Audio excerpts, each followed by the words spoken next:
Hello मेरे प्यारे साथियों। आज हमारी जिला दर्शन की नेक्स्ट क्लास होने वाली है। अगर आपने उन क्लासों को नहीं देखा है तो कृपया उन क्लासों को ज़रूर देखें। अगर आप चैनल पर पहली बार आए हैं तो कृपया चैनल को सब्सक्राइब ज़रूर करें। तो आज की क्लास बिना किसी देरी के शुरू करते हैं। यानी जो हमारा जयपुर शहर है, यानी जयपुर शहर जो हमारा जयपुर शहर है, तो हमारे जयपुर शहर के अंदर देखने के लिए कौन कौन से दर्शनीय स्थल हैं, तो उस पर आज की क्लास हमारी होने वाली है। आपको जयपुर शहर की 3 से 4 क्लासें और देखने को मिलने वाली है। उसके बाद जो हमारा जयपुर शहर है वह हमारा समाप्त हो जाएगा। उसके बाद हम जयपुर ग्रामीण पर चर्चा करेंगे। तो आज की क्लास हम शुरू करते हैं। सबसे पहले तो हमारा जो जयपुर के अंदर दर्शनीय स्थल है ना, वह है हमारा सिटी पैलेस। तो आपसे पूछ लिया जाए कि सिटी पैलेस कहाँ पर है, तो आपको पता होना चाहिए कि जो सिटी पैलेस है ना, वह कहाँ पर है, जयपुर के अंदर है। और साथ ही साथ जो हमारे जो सिटी पैलेस है वह हमारा हो गया जयपुर के अंदर। तो जो सिटी पैलेस है ना, तो इसका निर्माण किस सन कब हुआ और इसे क्या है, तो इसका भी हमको पता होना चाहिए। तो सिटी पैलेस यह है राजधानी व मुगल स्थापत्य का मिश्रित नमूना है। यानी कि जो हमारा सिटी पैलेस है ना, तो सिटी पैलेस का क्या हो गया, तो जो सिटी पैलेस है ना, यह राजस्थानी और जो हमारी जो मुगल स्थापत्य है ना, राजस्थानी और मुगल स्थापत्य का मिश्रित नमूना है। तो मुगल और जो राजस्थानी जो स्थापत्य है उसका मिश्रित नमूना क्या है, तो उसका मिश्रित नमूना है सिटी पैलेस। फिर हम आगे चलते हैं। इसका वास्तुकार याकूब था। यानी जो सिटी पैलेस है ना, तो सिटी पैलेस का वास्तुकार कौन था, तो आपको पता होना चाहिए कि जो सिटी पैलेस है ना, उसका वास्तुकार याकूब था। यानी जो सिटी पैलेस का वास्तुकार कौन था, तो सिटी पैलेस का वास्तुकार था याकूब। फिर क्या है, इसमें प्रवेश करने के लिए 7 दरवाजे हैं। यानी जो सिटी पैलेस है, तो सिटी पैलेस के अंदर प्रवेश करने के कितने दरवाजे हैं, तो सिटी पैलेस के अंदर प्रवेश करने के 7 दरवाजे हैं। तो आपसे पूछ लिया जाए कि जो सिटी पैलेस है, तो सिटी पैलेस के अंदर जब हम प्रवेश करते हैं तो उसके कितने दरवाजे हैं, तो उसके हैं 7 दरवाजे। जिनमें जो उदयपुर है ना, यानी सिर है ड्योढ़ी, तो वह सबसे प्रसिद्ध है। तो आपसे पूछ लिया जाए कि जो सिटी पैलेस है ना, तो सिटी पैलेस के जो प्रवेश करने का दरवाज़ा है, तो उसमें सबसे महत्वपूर्ण दरवाज़ा कौन सा है, तो उसका क्या आंसर हो जाएगा, इसका आंसर हो जाएगा उदयपुर, यानी सिर है ड्योढ़ी प्रसिद्ध है। और जो पूछ लिए कि जो सिटी पैलेस है ना, उसके प्रवेश के कितने दरवाजे हैं, तो सिटी पैलेस के प्रवेश के 7 दरवाजे हैं, जिनमें सबसे ज़्यादा प्रसिद्ध कौन है, उदयपुर। उदयपुर का दूसरा नाम क्या है, सिर ड्योढ़ी प्रसिद्ध है। उसके बाद क्या है, उसके बाद है कि जो सिटी पैलेस के महलों का निर्माण सवाई जय सिंह ने करवाया था। तो आपसे पूछ लिया जाए कि जो सिटी पैलेस है ना, तो सिटी पैलेस का निर्माण किसने करवाया, तो सिटी पैलेस का निर्माण सवाई जय सिंह ने करवाया था। और जो सिटी पैलेस है यह राजस्थानी और जो मुगल स्थापत्य है ना, उसका एक मिश्रित नमूना है। और जो सिटी पैलेस का वास्तुकार कौन था, सिटी पैलेस का वास्तुकार था याकूब। और जो सिटी पैलेस है उसके अंदर कितने दरवाजे हैं, तो उसके अंदर है 7 दरवाजे। और जो सबसे प्रसिद्ध दरवाजा है वह कौन सा है, तो वह हो जाता है उदयपुर, यानी सिर ड्योढ़ी सबसे प्रसिद्ध है। फिर आगे चलते हैं। आगे है सिटी पैलेस के महलों का निर्माण सवाई जय सिंह ने करवाया। और इस महल में 7 मंजिल इमारत है। यानी जो सिटी पैलेस महल है, यानी कि जो सिटी पैलेस महल है, तो वह कितना मंजिल है, तो सिटी पैलेस हमारा 7 मंजिला है। तो सिटी पैलेस हमारा कितना मंजिला है, तो सिटी पैलेस हमारा 7 मंजिला है। तो आपसे यह पूछ लिया जाए कि जो सिटी पैलेस है वह कितना मंजिला है, तो वह है 7 मंजिला। और इसके सिटी पैलेस है, इसके प्रवेश द्वार कितने हैं, तो इसके प्रवेश द्वार भी 7 है। तो आपको यहाँ पर ज़्यादा कुछ याद नहीं रखना है, आपको 7 याद रखने हैं। यानी है 7 मंजिला है और 7 ही इसके अंदर प्रवेश द्वार है। और जो इसके अंदर जो सबसे प्रसिद्ध प्रवेश द्वार है वह कौन सा है, तो वह हो जाता है उदयपुर है, यानी सिर है ड्योढ़ी। यानी सबसे प्रसिद्ध प्रवेश द्वार कौन सा हो गया, तो सबसे प्रसिद्ध द्वार हो गया इसके अंदर उदयपुर या सिर है ड्योढ़ी। फिर क्या है, फिर एक जो सिटी पैलेस के महलों का निर्माण किसने करवाया, तो तो सिटी पैलेस के महलों का निर्माण करवाया था सवाई जयसिंह ने करवाया था। और जो ये सिटी पैलेस महल है ना, यह 7 मंजिला इमारत है, जिसे किस नाम से जाना जाता है, जिसे चंदन महल के नाम से जाना जाता है। तो आपसे पूछ लिया जाए कि जो सिटी पैलेस है उसकी जो 7 मंजिल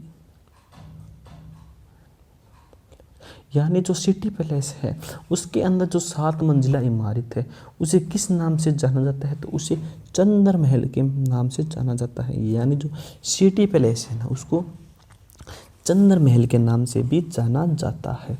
फिर क्या है, ये 7 मंजिलें नीचे से ऊपर की ओर चंदन मंदिर, सुख निवास, रंग मंदिर, शोभा निवास, छवि निवास, श्री निवास, मुकुट निवास के नाम से विख्यात है। यानी जो ये 7 मंजिला इमारत है ना, तो इनके कौन कौन से नाम है यह भी हमको पता होना चाहिए। जो हमारा सिटी पैलेस है ना उसकी जो इमारतें हैं तो ये 7 इमारतें नीचे से ऊपर की ओर, यानी नीचे से जब हम ऊपर की ओर चलते हैं ना तो जो सबसे पहली इमारत है वह है चंदन मंदिर। यानी नीचे से ऊपर की ओर जब हम चल रहे हैं तो जो हमारी पहली इमारत है ना, तो पहली जो इमारत है वह हमारी है चंदन मंदिर। यानी थोड़ा सा आपको बारीक से समझाते हैं। यानी जो यह हमारी इमारत होगी नीचे से कैसे जा रही है, नीचे से ये ऊपर की ओर जा रही है। तो जो सबसे पहले आती है ना, तो सबसे पहले कौन सी आ गई, तो सबसे पहले आ जाता है, आराम से लिखते हैं इसको ताकि आपको अच्छी प्रकार से याद हो जाए। सबसे पहले आ जाता है चंदन मंदिर। तो जो सबसे पहली इमारत है वह कौन सी है, तो जो हमारी सबसे पहली इमारत है ना वह हमारी है चंदन मंदिर। और जो दूसरी इमारत है फिर वह दूसरी इमारत हमारी कौन सी है, तो दूसरी इमारत है हमारी सुख है निवास। तो दूसरी इमारत हमारी कौन सी होगी, तो दूसरी इमारत होगी हमारी सुख निवास। तो उसके बाद तीसरी इमारत वह कौन सी है हमारी, तो तीसरी इमारत है हमारी रंग मंदिर। तो तीसरी इमारत हमारी कौन सी होगी, रंग मंदिर। उसके बाद तो चौथी इमारत वह कौन सी है, तो चौथी इमारत वह है शोभा निवास, वह होगी शोभा निवास। उसके बाद जो 5वीं इमारत है वह कौन सी है, वह है छवि निवास। 5वीं कौन सी होगी, छवि निवास। और छठी कौन सी होगी, छठी होगी श्री निवास। छठी कौन सी है, श्री निवास। और जो 7वीं है वह कौन सी है, वह है मुकुट मंदिर। यानी कि जो हमारा सिटी पैलेस है ना उसके अंदर इस प्रकार से 7 इमारतें हैं। जो नीचे से जब हम ऊपर की ओर चलते हैं ना तो जो सबसे पहले हमारी इमारत आती है ना वह हमारी है चंदन मंदिर। यानी जो सबसे पहली इमारत है वह कौन सी है, तो सबसे पहली इमारत है चंदन मंदिर। उसके बाद जो दूसरी इमारत है वह है सुख मंदिर। तो दूसरी इमारत कौन सी होगी, तो दूसरी इमारत होगी सुख मंदिर। फिर जो तीसरी इमारत है वह कौन सी है, जो हमारी तीसरी इमारत है ना वह हमारी है रंग मंदिर। यानी जो हमारी तीसरी इमारत है ना उसे रंग मंदिर के नाम से जाना जाता है। और जो हमारी चौथी इमारत है उसे शोभा निवास के नाम से जाना जाता है। और जो हमारी चौथी मंजिल है उसको किस नाम से जाना जाता है, उसको शोभा निवास के नाम से जाना जाता है। और जो हमारी 5वीं इमारत है ना वह हमारी है छवि निवास।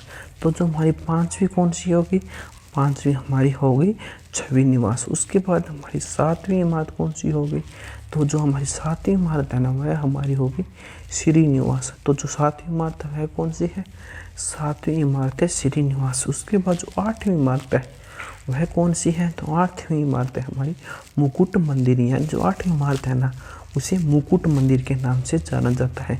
तो इस प्रकार जो सिटी पैलेस है ना, तो सिटी पैलेस के अंदर इस प्रकार इमारतें हैं। तो आपसे पूछ लिया जाए कि जो सिटी पैलेस की इमारतें हैं ना उस पर आप बताइए, तो उस पर हम क्या बताएंगे, तो जो हमारी सबसे पहली इमारत है, तो हमारी सबसे जो पहली इमारत है वह तो हमारा है चंदन मंदिर। और सेकंड है हमारी सुख मंदिर। और थर्ड है हमारी रंग मंदिर। और फोर्थ है हमारी शोभा मंदिर। 6th है हमारी छवि मंदिर। 5th है हमारी छवि मंदिर। 6th है हमारी श्री निवास। और 8th पर है हमारी मुकुट मंदिर। तो ये सभी के सभी हमारी जो है यह सिटी पैलेस की इमारतें हैं। फिर यहाँ पर आपको और क्या देखने को मिलता है, थोड़ा सा हम तो इसको जूम कर लेते हैं ताकि हमें यह अच्छी तरह से समझ में आ जाए। उसके बाद आपको यहाँ पर देखने को मिलता है गोविंद देव जी का मंदिर, यानी आपको यहाँ पर साथ ही साथ गोविंद देव जी का मंदिर भी देखने को मिलता है। तो उसके बारे में भी आपको अच्छी तरह से पता होना चाहिए। जो गोविंद देव जी का मंदिर है ना, यह तो जैन निवास उद्यान में यह मंदिर स्थित है। तो आपसे पूछ लिया जाए कि जो गोविंद देव जी का मंदिर है ना, वह कहाँ पर स्थित है? तो जो हमारा गोविंद देव जी का मंदिर है ना, तो यह हमारा जो जैन निवास उद्यान है ना, तो जैन निवास उद्यान के अंदर ही यह हमारा मंदिर स्थित है। क्या है? यह मंदिर हमारा स्थित है। फिर क्या है? गोविंद देव जी की प्रतिमा को वृंदावन से लाया गया था, यानी जो कि वो गोविंद देव जी है ना, जो उनकी प्रतिमा है ना, उनको वृंदावन से लाया गया था। तो आपसे पूछ लिया जाए कि जो गोविंद देव जी की प्रतिमा है वह कहाँ से लाई गई? तो गोविंद देव जी की प्रतिमा है वह वृंदावन से लाई गई थी। और जो गोविंद देव जी का मंदिर है वह राजस्थान में कहाँ पर स्थित है?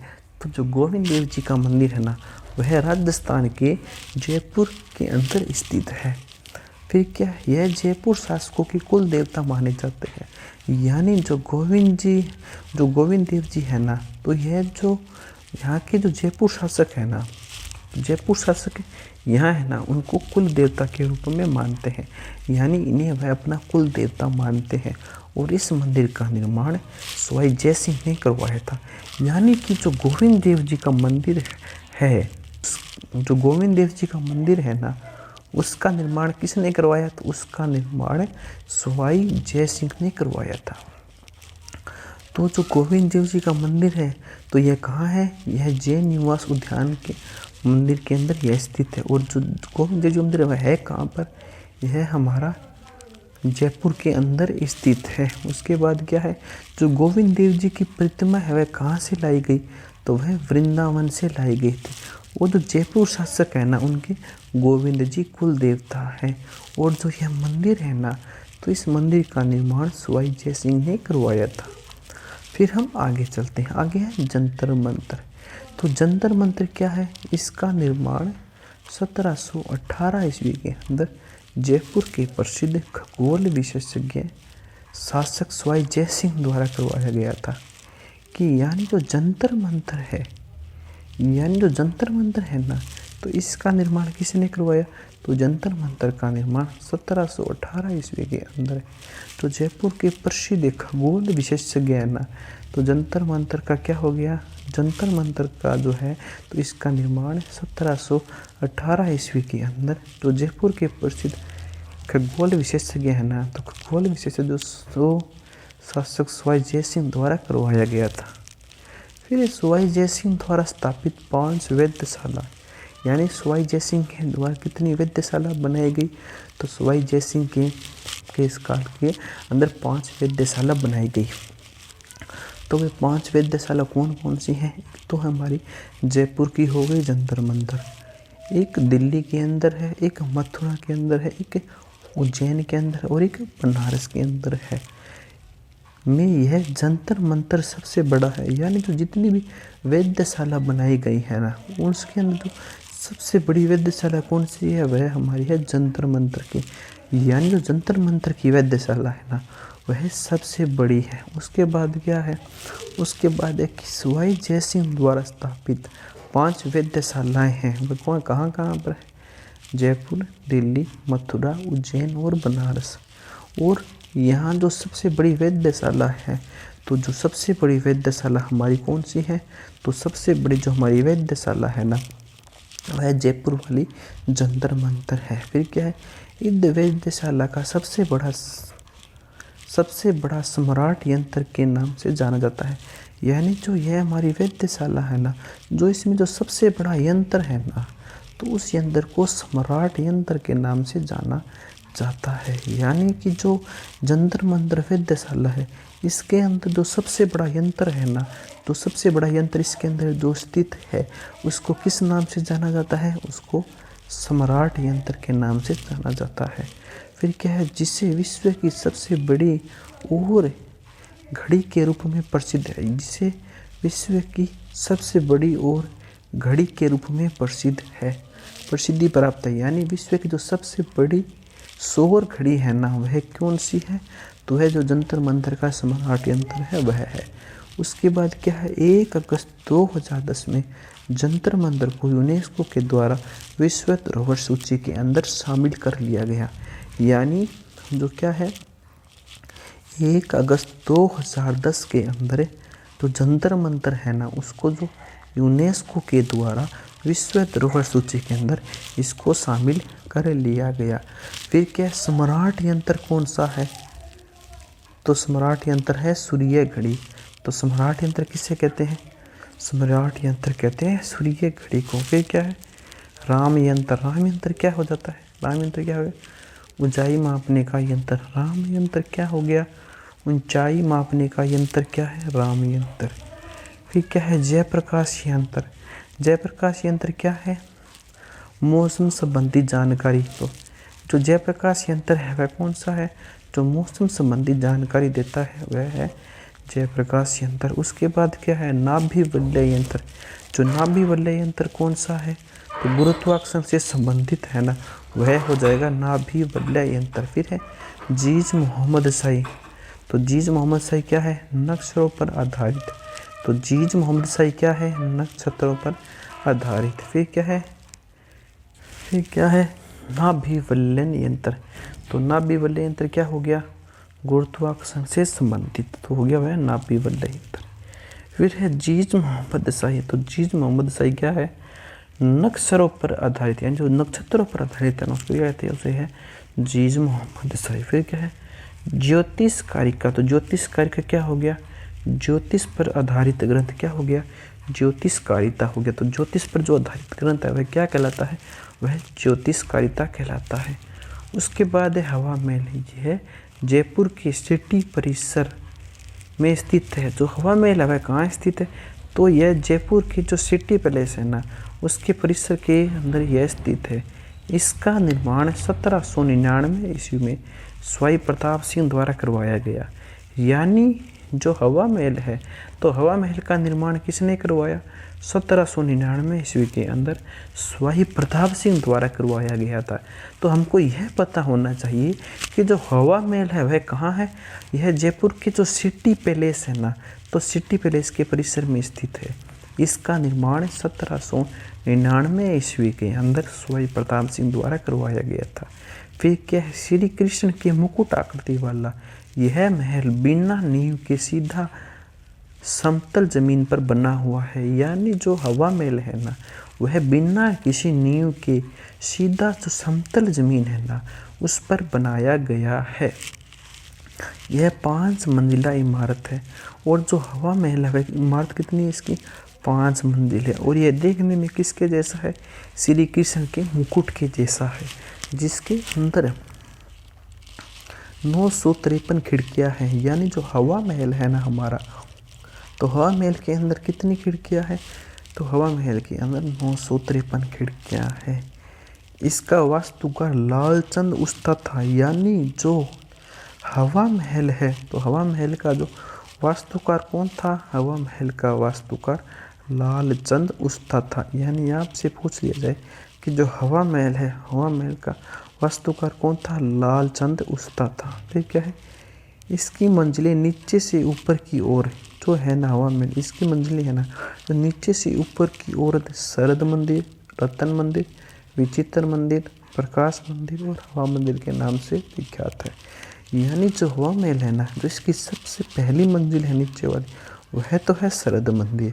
और जो दूसरी मंजिल है वह है रतन मंदिर। और जो तीसरी मंजिल है वह है विचित्र मंदिर। और जो चौथी मंजिल है वह है प्रकाश मंदिर। और जो 5वीं मंजिल है वह हवा मंदिर के नाम से विख्यात है। फिर हम आगे चलते हैं। आगे हमारा एडविन अर्नाल्ड ने कहा कि हवा महल का निर्माण तो अलाउद्दीन का जिन्न भी नहीं कर सकता था। यानी जो एडविन अर्नाल्ड थे ना, उन्होंने कहा था कि जो हवा महल है ना, उसका निर्माण तो जो अलादीन है ना, उसका जिन्न भी नहीं कर सकता था। हवा महल को 1968 के अंदर सुरक्षित स्मारक घोषित कर दिया था। फिर क्या है, 23 दिसंबर 1983 को हवा महल को म्यूजियम का रूप दे दिया था। यानी जो हवा महल है तो हवा महल को म्यूजियम का रूप कब दिया? 23 दिसंबर 1983 को। मुख्य द्वार आनंदपाल और आंतरिक द्वार चंद्रपोल है। जयपुर का हृदय विंडसन पैलेस और राजस्थान का एयर दुर्ग है। तो आज की क्लास हमारी यहीं पर समाप्त होती है। जय हिंद, जय भारत।